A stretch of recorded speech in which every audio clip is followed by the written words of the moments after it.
My name is Jordan Farmer, and this is the UnCommon Conversations Podcast, episode 38. My guest today is none other than Red Pilled, um, who has a very, very interesting and unique story. Hello, how are you Hello. doing? I'm good. How are you? I'm doing good. I'm doing good. Um, we unfortunately have had some delays in getting this done, but I'm so happy that you are still willing to come on here after all the trouble I put you through, and that Fine. we get to get your story out because you're like you said in previous things at the forefront or on the front lines of a lot of the crazy stuff going on right now in our country. So, without further ado, if you would please introduce yourself and a little bit about your political journey um, and what you're facing right now. Well, my name is Jynaia. I go by Jay. Not a lot of people on live know my real name. So my political journey, I started off feeling like a liberal, and then at 19 did some research thanks to my husband, who is military, doing research and finding out my first time ever voting. I voted for George Bush. So I've been a conservative for a long time, past 22 years. I've been voting conservative, and I don't really identify like most Republicans. I'm more of a constitutional conservative. um, on the front lines right now, I'm a registered nurse, and I don't believe in all of the mandates. I don't think we're helping our children. I think we're hindering our children more than helping them, putting them in masks, and I'm up for the fight. Well, there's definitely no better way to have ended your little intro there. You're my kind of people to be someone who's willing to say, sitting around watching a bunch of other people not act when there's a bunch of people that feel exactly the way you do and I do, but they don't want to take the plunge. And anyone who does it, especially if you're from a regular citizen position, you're not someone who is sort of born into this world. Of politics, it takes some extra stuff to do it, and I think it's so awesome that you have a military husband that gives you a whole different, sense of what it means to earn this freedom that we have in this country, and what it means to lose this freedom in this country. He has been, he is super smart, and that was one of the things that drew me towards him. His intelligence is beyond many, and so as things have overturned over the last couple of years, he was like, "Remember, I told you about that?" I was like, "Dang, you told me about that a long time ago." So he has been very pivotal in my stance and in my political walk. But even though I have a very smart husband, I feel like it's up to me to research myself to really figure out what is going on in the world, because we can't just rely on what someone tells us, even though I trust him wholeheartedly. If they did repeal the 19th, I wouldn't be mad because I know he would vote the right way. That's cool. Um, yeah, it's really, really important to understand the difference. Like, I'm a big fan of, and I've been doing this for years, just listening to lots of people, listening to people across the spectrum, listening to the smartest people I can find, and absorbing and having something to regurgitate, I guess. But that's not a good enough approach to this whole political thing. You have to go take it that extra, like leverage those friends so you can get a sense of the issues, and then go start looking into it yourself. Because if you can ingest the information and make it a part of you, relate it to something, if you learn it yourself, I think it's a much much richer way to go about it, and it makes you more formidable if you're willing to go through those extra steps. So I always have a problem with people who are like, well, such and such said this. Mainstream media says, well, you have to wear a mask because it's going to protect you. Well, did you look at 3M's website? Did you look at the fact that not even an N95 is going to protect you from this election infection? Like, people don't take it upon themselves to do the research on their own health. And so there are a lot of people who are waking up now, But for the last 2 years since the election infection has been out, me and my family have not worn a mask inside a store. In private life, I've never worn a mask in a store anywhere. And I've only had the police called twice on me. Well, only twice. That's nice. Where are you? In what state are you in? If you don't I'm mind in me asking. California. Oregon. Oh, okay. No, Northern Um, California. oh, Northern California. Okay. Okay. It cut out for a second there. Um, well, that's awesome. I'm in Stockton. I don't know. I'm guessing you're much further up past I, me, but yeah. So it's a funny thing about California. Like the top third of it is all forest, and that's actually Northern California. And then like there's the Bay Area, and it's kind of in the middle. It's kind of central, but people think of Northern California as just the Bay Area. It's kind of funny. Um, I anywho, would consider the Bay Area part of Northern California. They're like their own little commie island. You got to get a boat to get to them. My yeah. husband Stockton.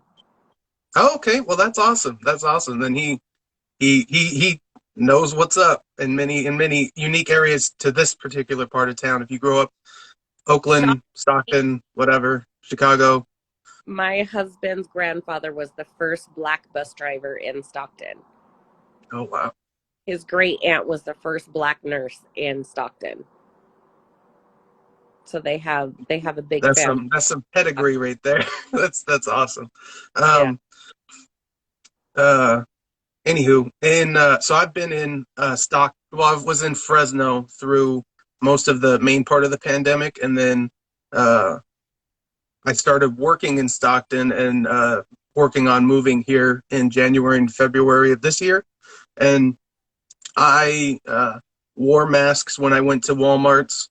We did DoorDash for a little bit, so I wore masks when we did that.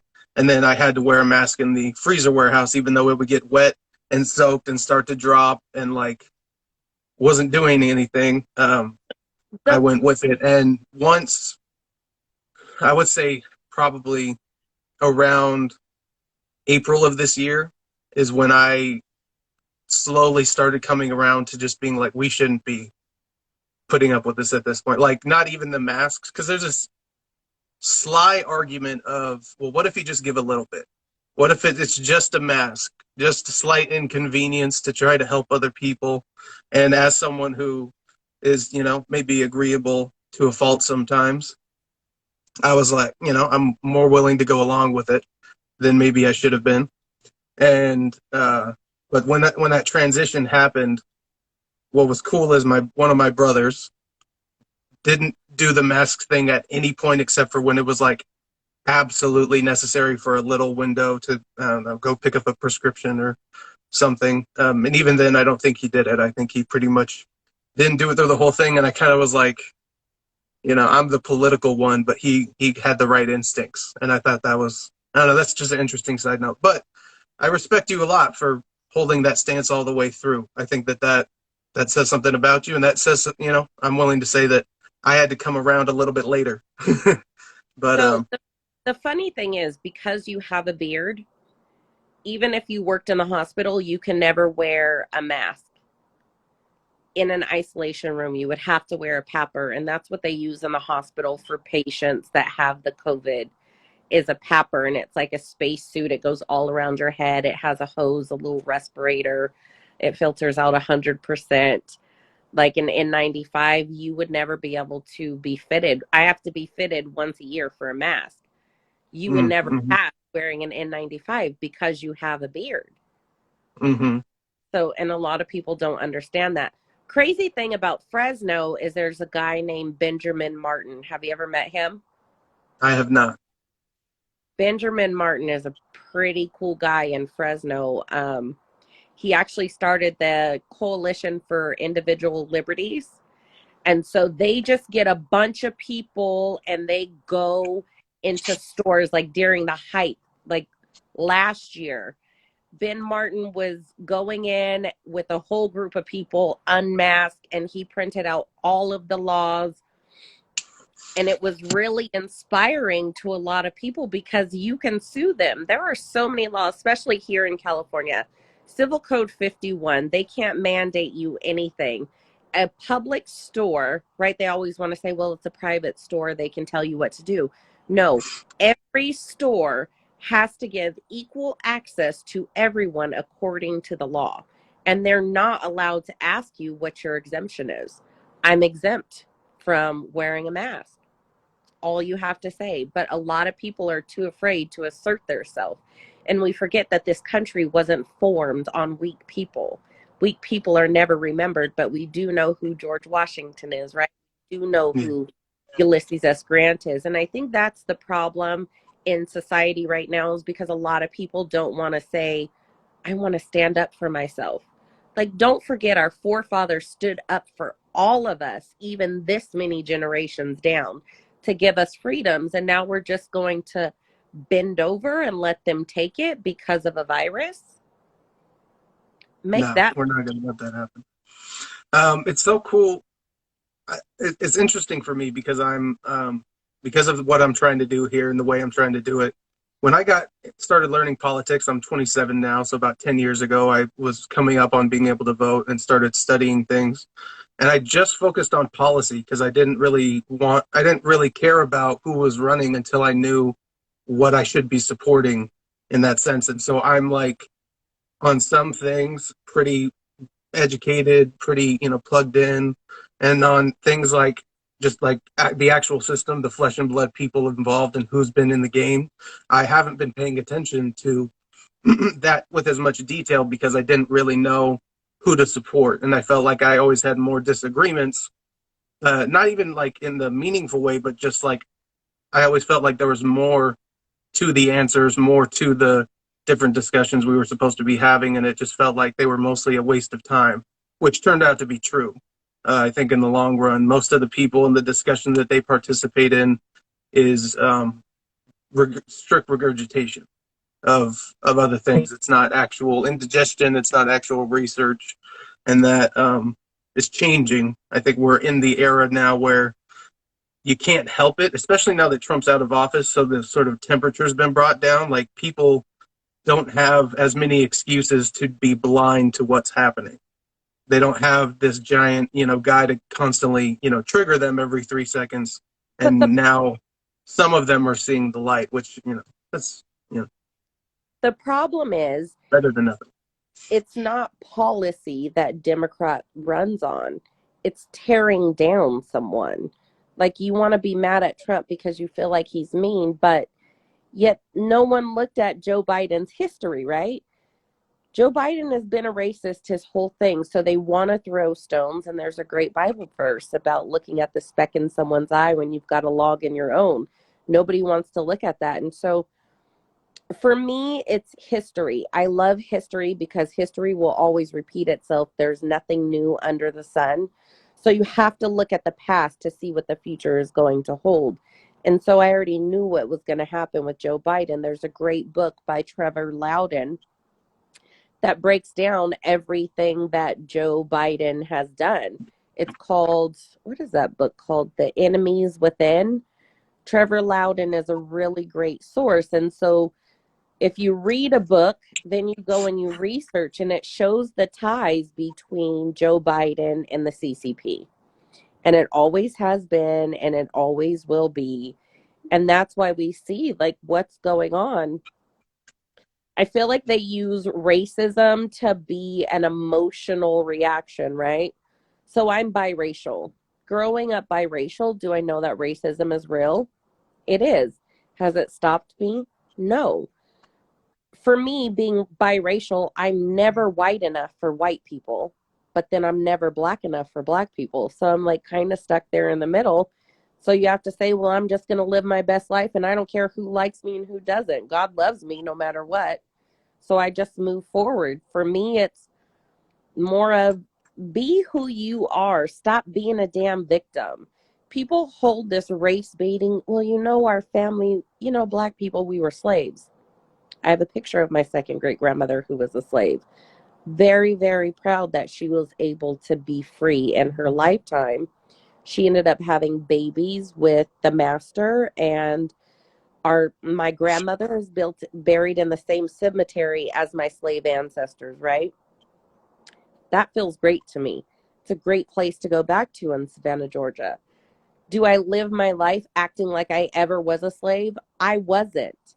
And I live in the greatest country as a woman of color to be able to bust through stereotypes. Both of my parents were drug addicts. I was homeless from 7 till 11. I lived in the ghetto. I sold drugs. I ran with gangs. I did all the bad things. Thankfully, at 17, God just got a hold of my heart.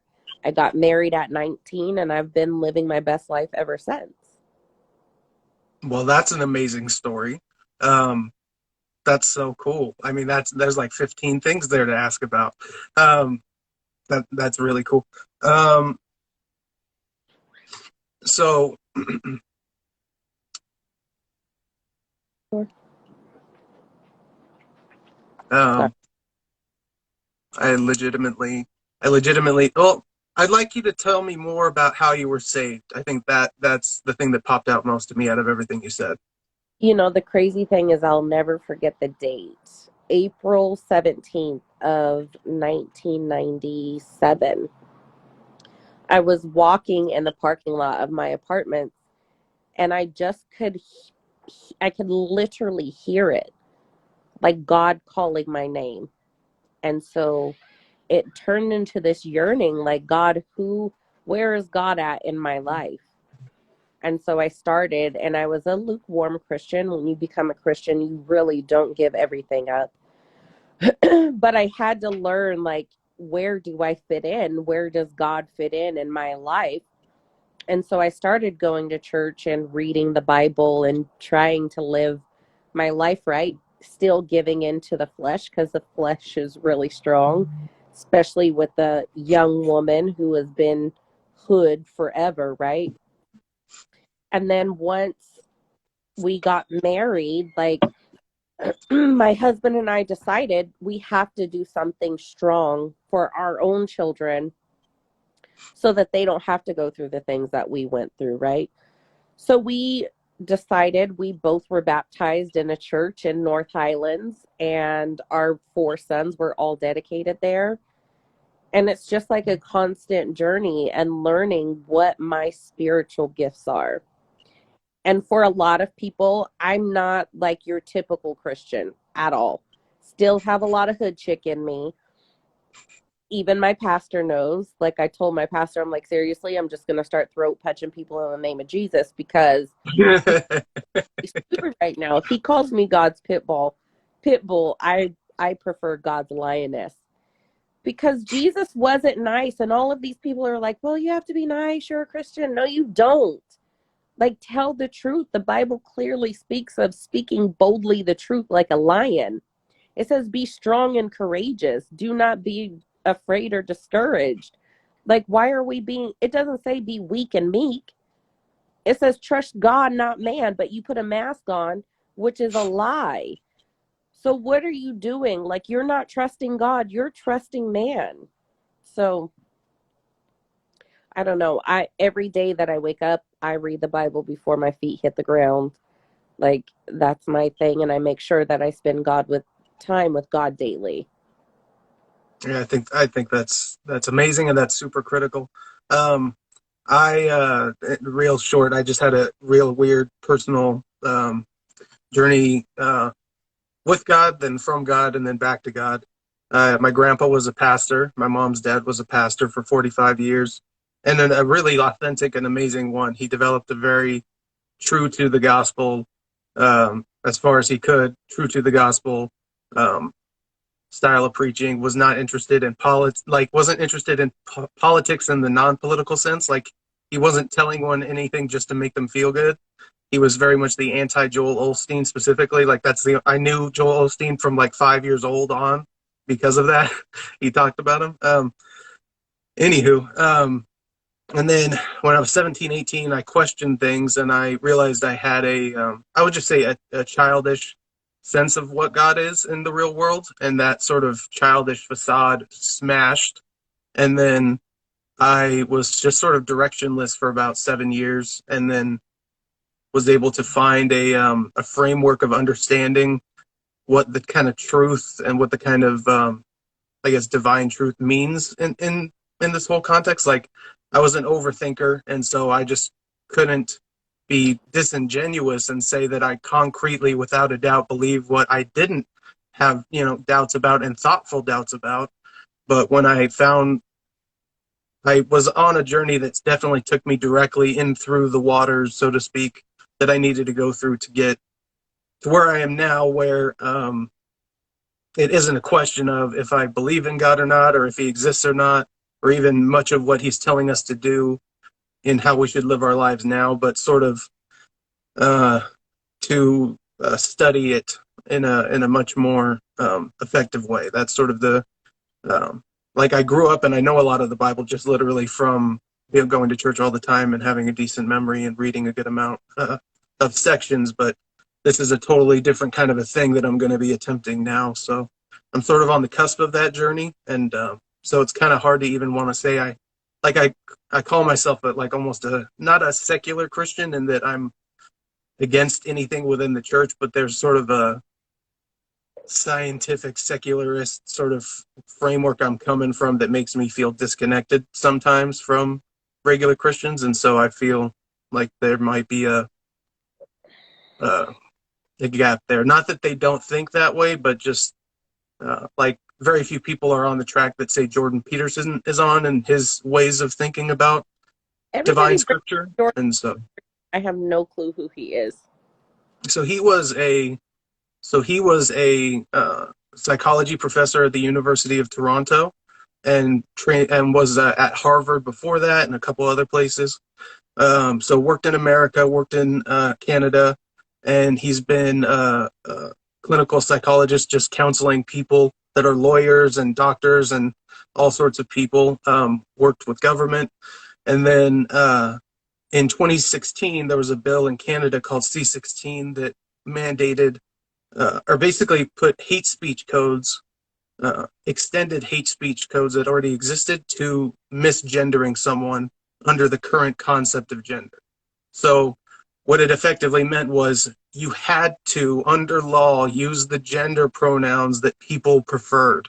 And if you failed to do so, even if you didn't know ahead of time, you could be reprimanded, which is obviously totalitarian boot on the neck if there ever was one. And so he spoke up, and he blew up in 2016 and 2017 because he was speaking out against these things, and for like warning about the totalitarian creep that comes with that kind of an overreach. And here we are 5 years later, and he basically was the prophet in a certain sense of what we're dealing with now. And so that blew him up into greater awareness, but his work is what made him sustain his people, including me, having such admiration for him. So he did a book called Maps of Meaning beforehand, and there's lecture series for free on YouTube that match the book, so you can just watch that. They're complicated and long, but they're worthwhile, where he literally took the neurology and the mythology and the philosophy of religious beliefs and mapped it all out and integrated those fields in that book. So basically what he discovered was we have to have a highest moral authority by the structure of our brains.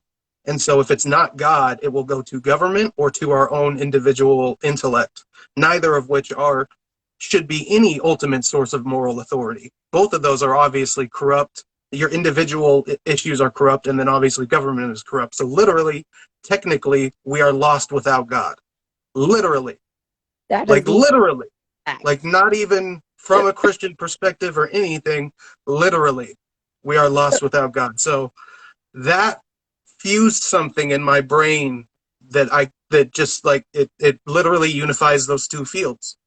Like it literally unifies those two fields, and it created a patchwork to start bringing our civilization together. And then he also did a lot of work in personality science, and his personality science stuff gave me my essential political philosophy, which is the right is concerned with an individual's duty to operate effectively within the traditional system. And then the left is designed around compassionate concern for the collective policies that account for the people on the margins. And that's related to how tight you see categories and how loose you see categories. And it reflects what do we keep the same that's working, conservatives, and what do we change and needs to evolve, progressives. But sometimes if you're in a good place, you don't need to progress. And if you're in a bad place, you don't want to conserve the crappy stuff like we have now. We want to actually progress out of this totalitarian tilt we're in now. So you can't negate one for the other. They're both equally valid questions. We have to evolve, but we also have to make sure we don't lose what makes us work. And so that just absolutely, like, I think is a unifying message, something that people can't even, I don't think we can escape because it's self-evidently true, like some other things, in America. And so we need to, and with that vision and the understanding of we all want a good economy, we all want low cost of living, we all want low crime, we all want poor people to get health care, all of us want cops to not abuse citizens but be held accountable if they do. We don't disagree on shit. We don't. We just are confused, and intentionally so. So, growing up in the ghetto, I have a very different stance on the whole cop thing going on, right? I've been sprayed by cops. I've been hemmed up by cops. They've been a little rough. Did I deserve it? Hell yeah. Should never be fighting out in the middle of a parking lot. Should I have punched the chick with the lock in my hand and busted her mouth open? Probably not. I mean, there was a lot of things that I got in trouble and had dealings with the police with. But since I've changed my life and became a productive human in society, I haven't had that problem. So I think it goes back to, especially with this whole like Black Lives Matters BS, I call them burn, loot, murder. Like, it's not doing anything positive for our society at all, period. At all. Perpetuating a stereotype. If they cared about the Black community, they would start putting that money into helping to educate children in the ghetto. They would ensure that those children have the things that they need to help the crackhead parents to get off of drugs, to help the homeless kids to be better. Like, there is so much that you can do to help to make these kids not end up in those situations where they have to deal with the police. And self-accountability. Instead of saying, well, like the kid in Texas, well, he was bullied. First of all, no one brings a gun to a fist fight. Like, seriously, what happened to just having a fist fight? Stop perpetuating the situation by making it okay. There's zero self-accountability. And then they say, well, education isn't free for them. BS. When you grow up ghetto and you're poor, you get to go to school for free. FAFSA will pay for you to go to school, right? It's like more excuses and more excuses. And I'm like, we as a community need to ensure that we're not raising a bunch of degenerates. The breakdown of the family is like the hugest part of it. And so we have all of these moms who want to be loose and have a million baby daddies, and boys are having a million baby mamas. You're breeding degenerates. Like, seriously, you're not trying to have the traditional family structure with screws up society. And now we have a world that's so messed up because people don't want to be held accountable for their responsibilities. And then BLM, if they cared about the Black community, they would be worried about why Planned Parenthood is mass murdering the Black population. Like, there are more Black babies aborted than born alive today. So if we don't start holding people accountable for their ignorance, it's just going to continue. I absolutely agree. Someone said that half the country is going to end up. Oh, I think it was Bill Burr.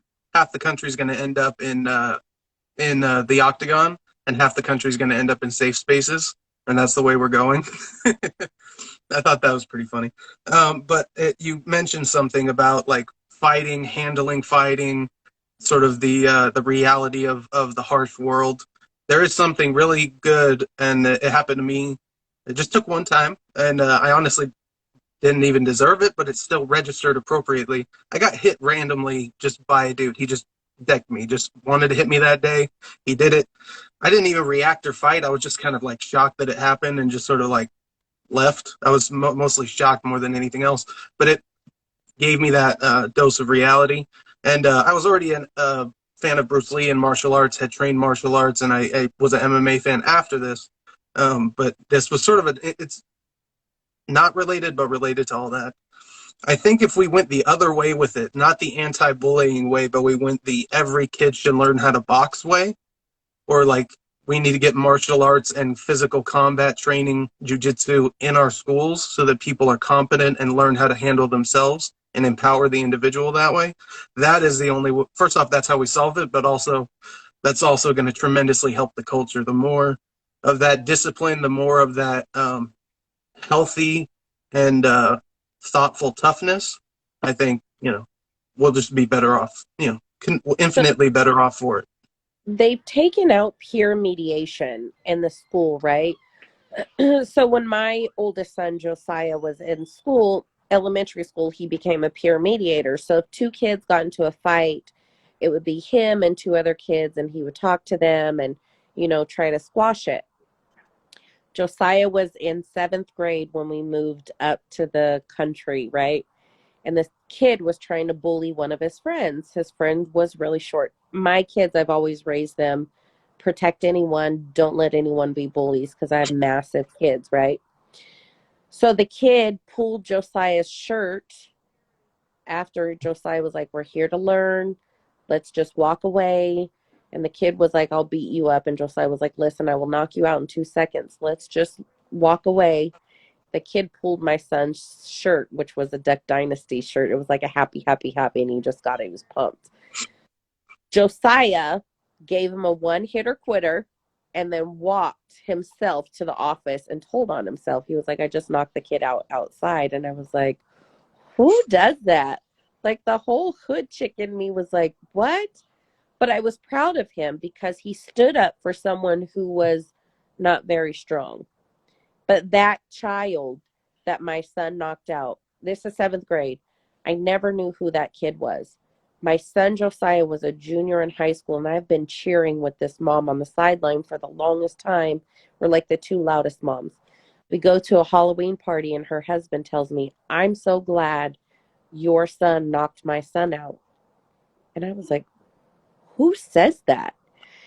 He said, my Man is a smart man. My son was a bully, and it took Josiah to knock him out that one time to realize he is not the baddest kid. And my son and that boy are like this. They're like great friends.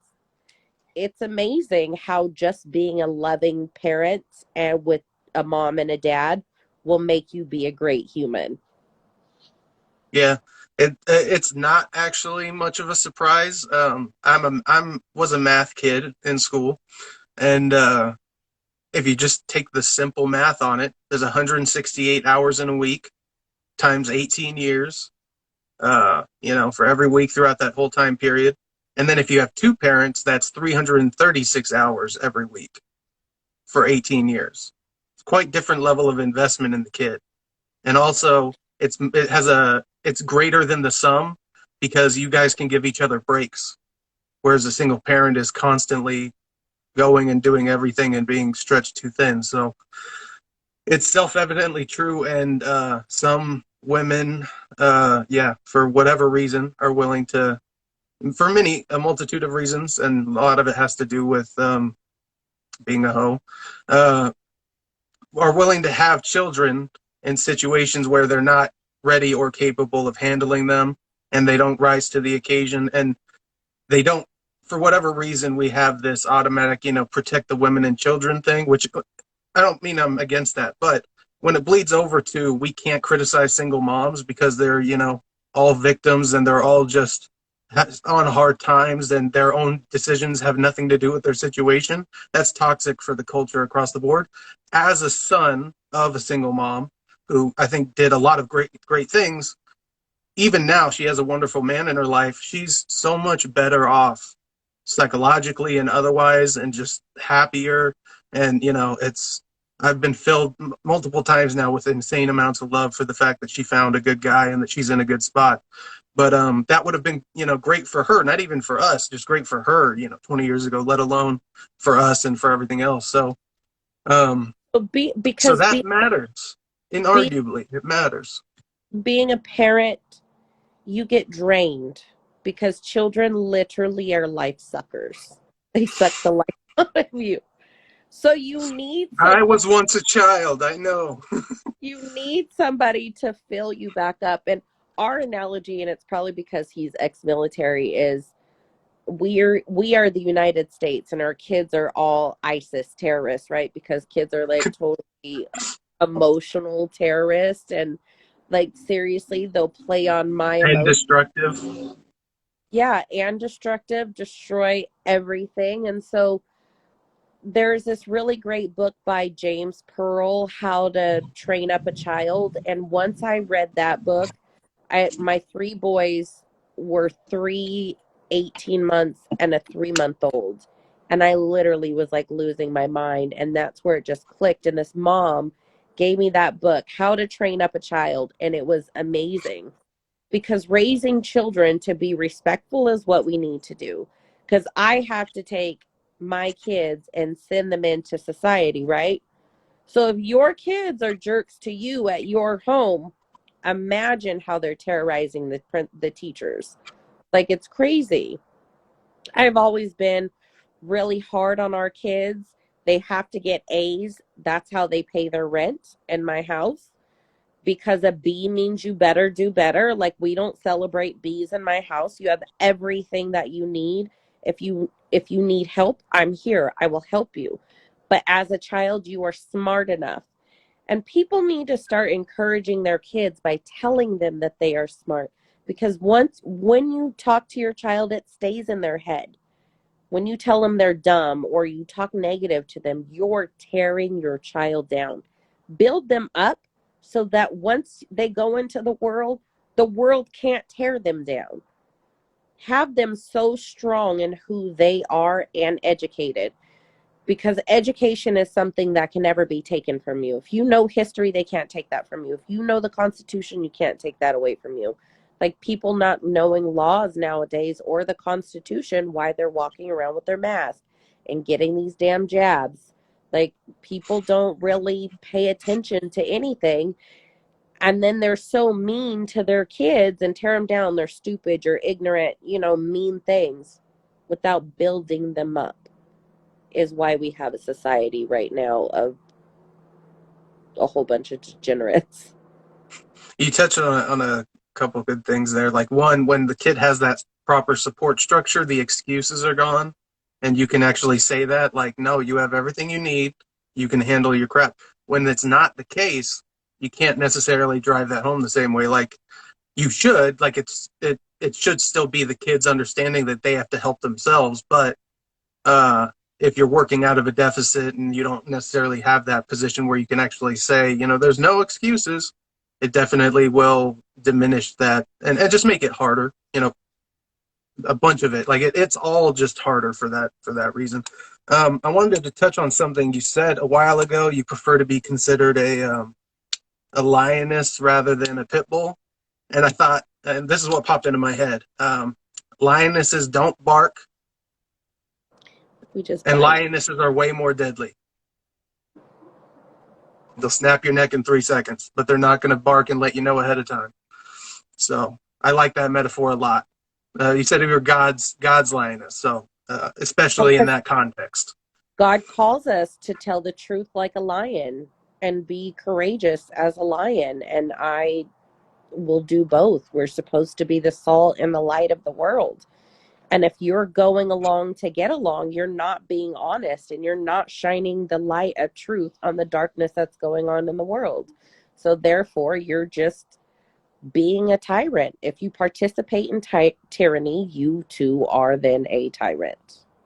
You're complicit in it, like, Yeah. which is, that's literally legally, you're liable. So, um, Would you please give me your thoughts on the situation with your son? Like, please explain it to us, and then also I'd love to talk about um, what we can do in terms of combating this.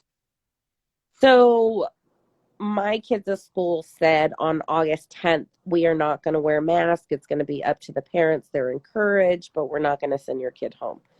Fine. So I enrolled my 3 children into this school. Well, 2 were already there. I have a senior, a freshman, and a kindergartner, right? So they went to school, and then August 31st, there was another board meeting which said the kids have to wear a mask. And I'll tell you, at that board meeting, when they passed that, because when I start to get passionate, like the hood chick comes out in me, and then my mouth gets all like bad, right? Like being Italian and black, like it's not good. So at that meeting, at that board meeting on the 31st, I told the superintendent that he is a pussy and a coward and he should step the fuck down. Those were my words. Freedom of speech protects you, right? Ninth Circuit and the Supreme Court says that cursing, yelling is all protected speech. That I know, right? So going forward, on September 2nd, I wrote a religious exemption because the Bible tells us do not participate, no, do not bear false witness, right? So if you put on a mask, you know it's not going to protect you. Therefore, you're participating and being a false witness wearing a mask that's not going to protect you or anyone around you.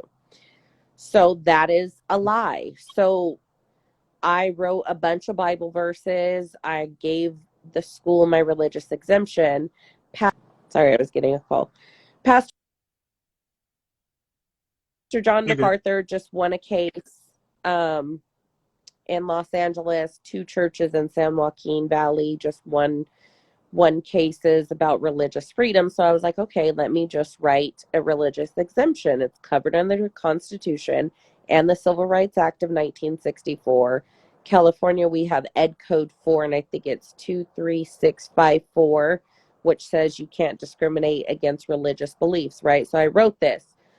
So on the 7th of September, my children go to school. My youngest son, Jeremiah, goes to school early, and then my daughter goes to school after him, and then my senior goes to school after him. So my senior dropped my freshman off at school. Then my husband and I took our baby to school with my oldest son. And so when we dropped her off, we seen our son Jeremiah sitting in the lawn of the school. And we were like, what is going on? So we went to find the principal. She wasn't there. Well, we waited as long as we could. We had to get Jonah to school. So Jonah gets to school. We bring Jonah back. The principal is now out there. I ask her, can we have a meeting? Like, we need to talk about this. My child should never be punished without you calling me, right?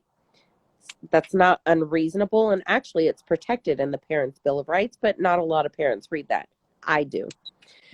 So she calls the superintendent after denying meeting with me, and within a minute and 20 seconds, this was the call. If you don't like it, take your kids out of this school district. Um, and he called the police on me. So he said I was trespassing. Well, the thing is you can't retaliate against a parent. If a parent has, the parents always have the right to, oh God, what is the word I'm looking for? Advocate for their students, right? Well, he took that away from me and then tried to weaponize the police. I'm not afraid of the police. Like a lot of people, maybe you like put that on me because I'm black. Like I'm not afraid of the popo. I ain't. Totally legal. So he called the police and then we left. He wouldn't talk to us. 2 days later, I got a letter from the superintendent banning me, my husband, and our oldest son from the campus because of the way that I spoke at the board meeting on the 31st. You can't ban me from campus from that. I have the right to freedom of speech. And then he made up some lies and said that I was calling him names. And that whole thing, I never called him a name. First of all, I'm recording. and I'm not going to call you a name on there. I will call you a name in the board meeting, but I have no clue. Like, no, I have no care in the world. Like, I'm honest about everything. You can ask me anything and I'll be honest. Did I call him a pussy and a coward? Damn right. Did I tell him to step the fuck down? Damn right. But I never once, we were in front of my children. I'm not going to do that. That man has like this hard on for me. Like, he can't take a strong woman. So my daughter got sent home from school that day because she told them that God tells her not to lie. She will not wear a mask. She's 5. Like, more adults need to be strong as my 5-year-old daughter. So anyway, I couldn't send her to school, but for weeks. God, I don't know what's out here. Sorry. You're good. I think it's really interesting that we basically, what you just laid out is like the police were called because you were calling him names, and that's literally like we're in kindergarten and Jimmy called me a bat, Jimmy called me a boo-boo, so I went to the teacher to go. Like, it's literally childish elementary school shit. Like, literally calling the cops because you called them a bad name. I'm flabbergasted by that. I'm just sitting here like, no, I wow. never called him a name. Never once did I call him a name. I told him Civil Code 1708.9 in California says you cannot prevent a child from getting an education. You can't lock the door. You can't intimidate them. You can't harass them, which he did to both of my boys. So from that point on, I told my boys, just start recording him. I did tell him to call him Baby Joe Biden, but, you know, sometimes. That hasn't happened yet. So he ended up having conversations like harassing and intimidating my boys. Well, you're not going to be able to do school. You're not going to be able to play sports. They did withhold sports from my kids until 3 weeks ago. My kids were able to play sports, but my kids have had to sit in front of the school at a table, and that has been their education. No face-to-face. And people forget that we have the equal access to education with all of our kids in America. I'm a tax-paying citizen. Why, as a citizen, are my children, because of their religious beliefs, sequestered and isolated and segregated? Because that mask isn't going to protect them. So why not call a lie a lie? How much of your faith do you need to give up to participate in society instead of standing up and saying no? So my daughter was kicked out of the district. So I just had to start homeschooling my daughter, which is totally fine with me. Socialization we will get with my friends and their kids. Like, I'm not worried about that. But more parents need to stand up. Today was great. A lot of people held their kids home. And whether you believe in this jab or not, standing up for freedoms is huge. So I was kind of sad when I looked at the students that did go to school today. I'm like, where is your parents' backbone? Like, especially dads. Like, where's your backbone as a man to tell your child just to go to school and put on the mask? That's not going to protect them. Or the moms. Yeah. I wanted to actually talk about that a little bit. I didn't know that had happened to one of your kids, but I wanted to talk about that because I'm not even trying to be arrogant here. I'm pretty good at analyzing things and coming up with good ideas here and there, and I want there to be, and I think there can very easily be like a $100 a month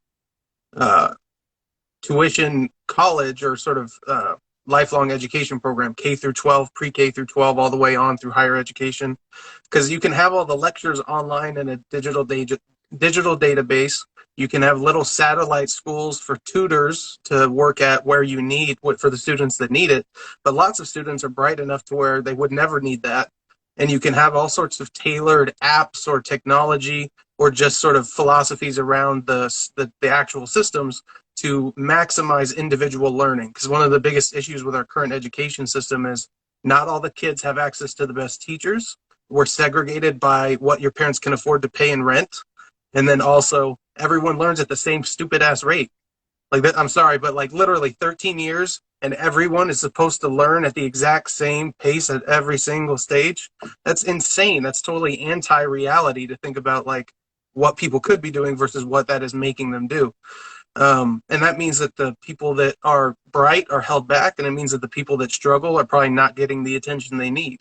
So, a business like that could very easily be put together by someone who is competent enough to put it together. I was a car detailer that listened to a bunch of podcasts and lectures on smart shit and like tried to piece together policy stuff. That's it. That's all I've ever done. I will try to grow to be more because I want to participate in everything that I possibly can do. But I don't care about me being a part of this happening. I just think it needs to happen, and I'm happy to help people, anyone that's willing to do it. So if you know anyone, if you want to do it yourself, I don't care. I will do whatever I can to help. I'm just putting this out there because literally I'm just a smart ass car detailer. That is my skill set. That's it. So I will tell you, actually, it's starting this week. They're rolling out trying the plan to get the signatures just like we collected for the recall. We're trying to get on the ballot choice, school choice for kids. So the money that the AD money that follows your child to their public school will follow your child to your school of choice. So if you want to send them to a private school, that state funded, the fact that you, in our Constitution, California Constitution, it says every child has equal access to an education, right? Well, depending on where you want your child to go to school, that fund follows your kid to the school. So look for those when you're at the grocery store. Sign the form. Let's get it on the ballot. We're really pushing hard to just get school choice on the ballot. Because if we as parents say, you know what, we're not going to participate with these commies and send our kids to these schools that want to make these decisions and not be the elected officials that we chose to do the bidding for the parents. That's why they're elected. One collective voice for their constituents. They're not listening. So if we can get school choice, then parents are going to send their kids to a school that agrees with their values. So look for that because that's coming out. That's going to be huge. If we can get that in California, it'll be huge. Um, Do you the know sad, who is behind? Do you know who's behind getting that written up and working with the Secretary of State? that is the Salt and Light Foundation, I think. Okay, because I've worked in I petitions have, when I was I 7. have, I have their card in my purse, Okay. so I'll get Okay. that for you and I'll let you know. Okay, thank you. Yeah, because I worked when I was 17, 10 years ago. I worked petitioning because you can get paid to do some of it. And that put me right in front of everyday voters, left, right, and center. I was in Fresno, so I was in a kind of a hybrid area. Lots of Republicans, lots of Democrats, not one or the other. Lots of disagreement and tension. And I grew up as a white guy in Kerman, California. I don't know if you know Kerman, but not a lot of white people in Kerman. So, um, even on that front, I got an interesting perspective. But um, so I am happy to participate in something like this, and I actually know a lot of people that would be happy to do it for free and are good at doing it. So I definitely want to find out who's in charge of that, and I definitely want to So participate because I've done we it before, and if it's for something good, it's easy to do. have a meeting on Wednesday about it. So one thing that I am doing right now, not a lot of people know, but I am a campaign manager for Chris Bish for Congress out of Sacramento. So Chris Bish is a real just rock star, amazing woman who is fighting the system.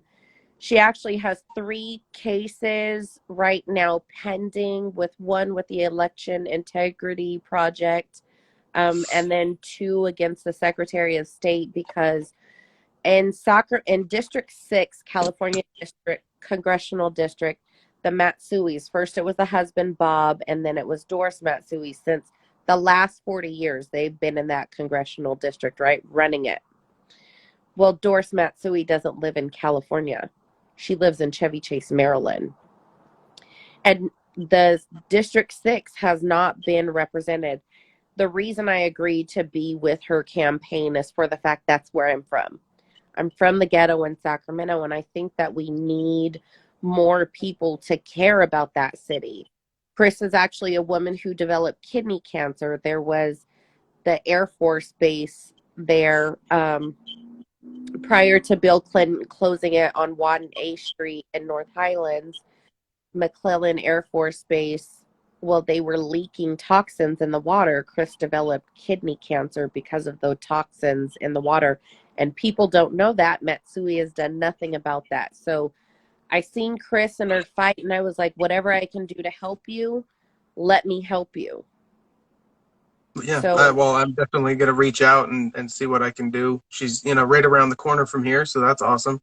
And yeah, I mean, sounds like she's with it for the right reasons. And I am a firm advocate at this stage in the game. Vote them all out. Vote them all out. all of them. I don't care who you replace them with, but vote them all out. Well, I have to say, Doug LaMalfa, I live in Congressional District 1. Doug LaMalfa is doing pretty good. Like, he's standing up to McCarthy, and he is calling out rhinos left and right. He hasn't been there for more than like 10 years, right? He's like under that. He's like I think 6 years. Okay, yeah, that's sort of what I mean. All the old people that have been there for more than 10 years, vote them all out. Yeah, if it switched three elections ago, that's not really what I'm saying. But I'm glad you mentioned that. That way, I can kind of correct that for the future. Anyone that's been there 10 years or more, vote them all out. Yeah. I mean, and a lot of people are like, we can't call out Republicans.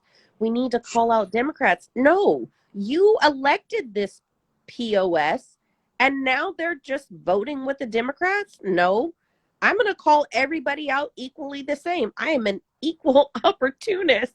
Like, if it's wrong, I'm going to tell you what's wrong. I'm not going to stand by you doing dirty stuff. So I have a really great congressman with LaMalfa. I have a great relationship with him, and I am pretty tied into my politics here. But I think more people need to be proactive, going to school board meetings, the board of supervisors meetings, the city council meetings. People don't go. And it's really sad, because then you just be a keyboard warrior and bitch and complain online about what's going on, but you haven't had your voice heard. These people are elected to represent you, and you just let them do whatever, and you're not interested, and then you get mad by what they pass. Well, it's your fault because you weren't there. You didn't hold them to an account. It ain't right. I absolutely agree, and I need to get my shit together. I'll fully take on that. I fit that description much more than I am Your comfortable with. So Our board of supervisors were rock stars last week, though. They put out, San Joaquin board of supervisors put out a flyer saying, come and support us. They want to stop the mandate. And they were calling for their constituents to come down there and witness them to stop the vax mandates. And sadly, not a people showed up. So I kind of look into a lot of the city councils and board of supervisors to see what's going on. So far in California, it's only been Sue Frost out of Sacramento County Board of Supervisors to call out public health and say, give me an isolated COVID sample, which hasn't happened. That she asked for that two months ago. can you explain to me a little bit about the isolated COVID sample, because I don't understand the underlying questions. I don't know if you are in a position to explain like the underlying science and stuff. Okay, I would appreciate that greatly. So, have you ever had anyone in your family in the hospital? Yeah, my mom's been in the hospital dozens of times in the last 10 years. So typically when you go to the hospital, you get tested for MRSA, MRSA, right? Mm-hmm. When we Oh, do... we're about to hit the hour mark, and it'll reset, so we should hop off, and then I'll let you hop into it afterwards. Okay.